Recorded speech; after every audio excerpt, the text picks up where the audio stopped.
Greetings. It is Monday, July the 6th, in the rather soon-to-be infamous year of 2026.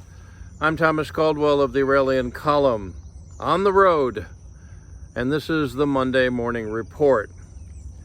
Well, the world continues on. The United States, well, it's lasted 250 years. How about that? A lot of people thought it wouldn't, Some pretty interesting characters out of recent history were predicting we'd be gone by now.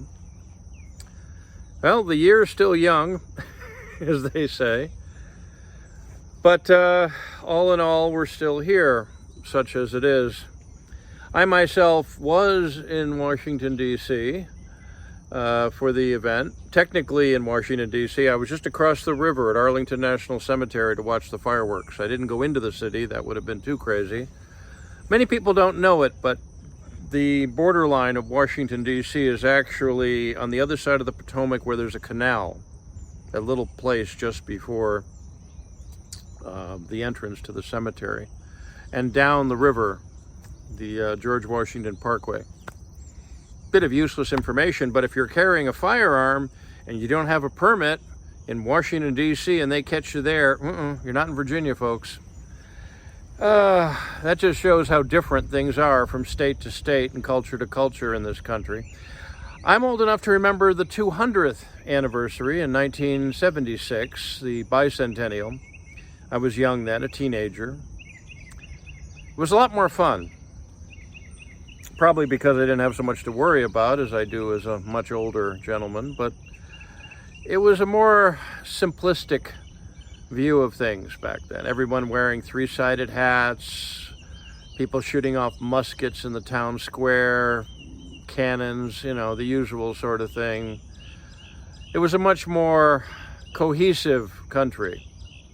Now, we've always had people from other countries show up here. It's never been all bunch of white people from Europe. Granted, it was a pretty much that when the country was started, but the first people from Africa came here into Jamestown, and they weren't slaves, they were indentured servants. Big difference. They wanted to come here, and they wanted to sell their services for a few years. I believe there were 11, and 7 stayed. Okay. Inconvenient truth for some people out there. When I was a kid, I had a playmate who I didn't know until many years later was from Lebanon. He and his family fled for some reason. I didn't notice any difference. And went to his family's house a few times. It looked just like mine, the same sort of furniture, the same sort of pictures on the wall. Yet they fled from a very miserable situation in the 1950s, is my understanding many years later. No, we're an interesting mix, but the one thing that we had going for us 50 years ago that we don't have going for us now, and that is we were acclimated. Best word for it. People came here and they adapted. It's not Europe anymore. It's certainly not Asia or Africa for that matter. I never met an American of African descent who went to Africa and really wanted to stay there. I know some people have. It's a very different place. It's changed a lot since your ancestors came here nearly half a millennia ago. So, what does that mean for us today? Well, the problem we have in this country is actually down to sanity versus insanity. Now, I know here on the Monday Morning Report, I like to give a little bit of a roundup of what's going on in the world, and it's pretty much the same that was going on last week. We have the war in Iran, we have the situation in New York City, which I'm going to go into in a few minutes. California is still a mess when it was once the most beautiful place on earth. No, I'm going into this because it's one thing to know the facts of what's going on, but what's most important and the best way to fix things is to address why they're happening. The biggest problem we have in this country is we've gone from sane to insane. Really. Now, we've always had a bit of craziness here. That's what makes Americans Americans. That's what gives us so much creativity and being able to think out of the box and jumping into situations that make no sense. Going to the moon. And we did go, by the way, for those of you who feed into the history, became legend, legend became myth trap, but we did go to the moon. Why? Hey, well, we were scared of the Russians, but that's crazy. There's no way you can go to the moon. You can't make a rocket engine that can throttle. You can't orbit planets. You can't do any of that. But crazy people, in a nice way, throw rational thought aside, but you don't want to throw too much rational thought aside, do you? One of the problems we've had is the changing of our language. And one of them is the word tolerant. Tolerance. Now, I went to the United Nations website some time ago to check out a few things, and I noticed it talked about tolerance means respect. No, it doesn't, but it's up there. You can go check yourself.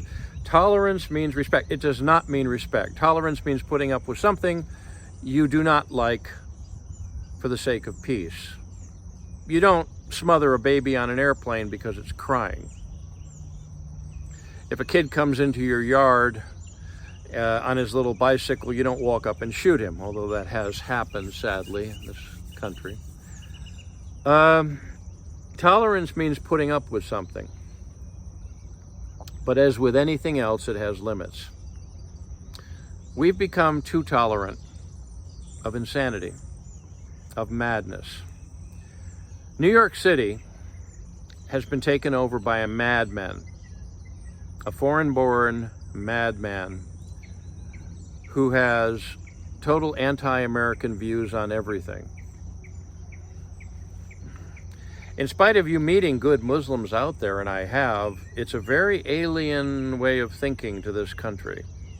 Remember, Thomas Jefferson got a copy of the Quran because Americans were being enslaved, and he wanted to figure out why. But all that aside, New York City, which in the year 2001 suffered a horrible, horrible attack, and I remember seeing a photograph of a bunch of dust on one of the balcony banisters written, "Kill them all, let Allah sort them out." Not that I agree with that, but that was the sentiment. Now, this man has been invited into the Big Apple, our greatest city, a wonderful place. Every time I think of New York City, I think of Gershwin. You ever go to New York City, listen to the music of Gershwin. It goes well with it. It was designed to. But that's gone now. This man wants to open supermarkets, and guess what's happening? All the supermarkets are starting to close. New York City is the last place on the planet you'd ever go hungry. Have you ever been there? A delicatessen is a food court. And if the food's bad, you're out of business in about 45 minutes. But that's just part of it. The man's insane. Communism is insane. The fact that we're actually tolerating it is insane. California, during the 4th of July weekend, there was looting in some places. Some people celebrated our national birthday by looting shops. That's insane. I'm not going to list everything that's going on that's crazy. Anybody who follows this channel knows my views on such things. But we made it to 250 years. How much further are we going to run? How much further are we going to go? We have the war in Iran. We know that's going on. Where's that going to go? The United States has miserable infrastructure compared to much of the world, but we have fantastic weapons. Maybe we need both, but maybe we don't need as much of the weapons as we do trains and planes and automobiles and things like that. My grandmother said that we began to really lose it when we got rid of public transportation. We used to be very polite to each other back when everyone had to take a tram or a bus or a train someplace. Something to look at. No, there are many, many, many problems in this country. There always have been, but we have more than our share right now. The only way we're going to address them is if we stop being scared of talking about certain things. Stop being terrified of being called certain things. And just go head on to what's real. I mean, my ancestors came from Europe. I'm Caucasian, technically white. And there are people out there at universities, commentators, who think that my kind needs to be exterminated. That sort of thinking 50 years ago, my goodness, it wouldn't even be conceivable. The teacher wouldn't be just fired. The university would probably be under review. But we have to tolerate different viewpoints. There's people, we don't. Not everyone should be listened to. Not every opinion should be considered. If somebody walks into a school board meeting and says we should teach the history of human sacrifice, no, among other things. The U.S. fought for its independence with more gusto and more toughness than anyone else up in history up until that time. Remember, when the U.S. separated from Great Britain, no other country in the history of the world had ever seen such a thing. You never had colonies that separated like that. It never happened. Americans were just crazy enough to do it. And they weren't fanatics. They weren't crazed madmen of the kinds you see in New York City right now. They weren't even impolite. They just said, enough. So maybe that's what the motto has to be from now on. That's how we're going to make it to another birthday, let alone another 50 or who knows how much further we'll go. But the only way we're going to make it out of this situation, which is getting worse. We had a reprieve over the weekend. We got to feel real good and see a lot of great fireworks. I know, I was there. See airplanes fly around, see our technical prowess. But we have to say one word and one word only: enough. And follow it up with action, serious action. Not necessarily making memes on the internet or comments on the YouTube chat. We have to go out there and make ourselves known. How can you do that? Well, you can call the White House switchboard. That always helps. Call your congressman, call your senator. Now, that sounds very, very pedestrian, but in reality, very few people do that. And American politicians are there because they basically are into power, and they'll do what it takes to stay there. If a member of Congress, a senator or a congressman, got thousands of letters telling them to stop data centers from destroying beautiful parts of Virginia like the one I'm in, and there's a massive data center not all that far away, they would listen to that because they want to keep their jobs. They want the power. They want the money that they can get. Self-interest, very, very good motivator. And as I've said before, go back to doing what the British 250 years ago wouldn't let us. And that's gather together and talk in person, face to face. Go out there and make your opinions known to people in the flesh. Be careful what you say and how you say it. You still got to be careful of the law because the powers that be don't want to change things in many cases. And at the end of the day, it's going to be a fight of some kind. Hopefully not a physically violent one. But when enough people say enough, things change. If a majority of people in this country just said enough and they lose it, it's over in a good way. Sorry to be so philosophical, but then again, I'm not. Somebody has to be. The news headlines are going to continue to bumble on, and the war in Iran, California, Newsom, that nut, thinks he can actually be president. Who knows? Or the bartenderess in New York City who... The U.S. is a gem. It's a treasure to human history. And to see it thrown away by caving into insanity, that's the only thing you can call liberalism, communism, Marxism, the Democratic Party, and all those who support it, mentally ill, insane. The Republicans are not that much better, to be fair. Most Americans probably don't consider themselves either anymore.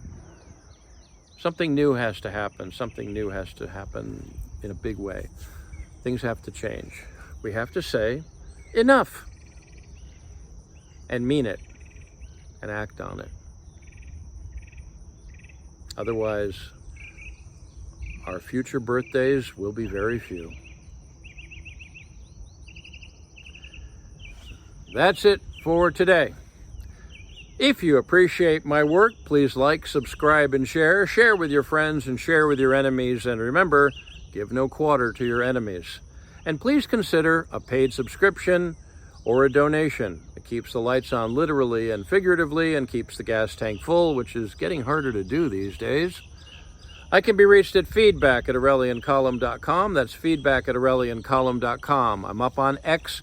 My handle there is MICCAMPEN, MICCAMPEN. I'm up on Instagram, Things, Minds, a few other places up there. But, no, not Things. I'm sorry, that's not it. No. I'm not on Facebook, though. Never on Facebook. This podcast originates at Substack. My handle there is aureliancolumn.substack.com. Until we meet again, be good, be safe, be vigilant, and remember, Clown World, the deep state, and artificial intelligence must be destroyed. And to my fellow Virginians, sic semper tyrannis. Good day.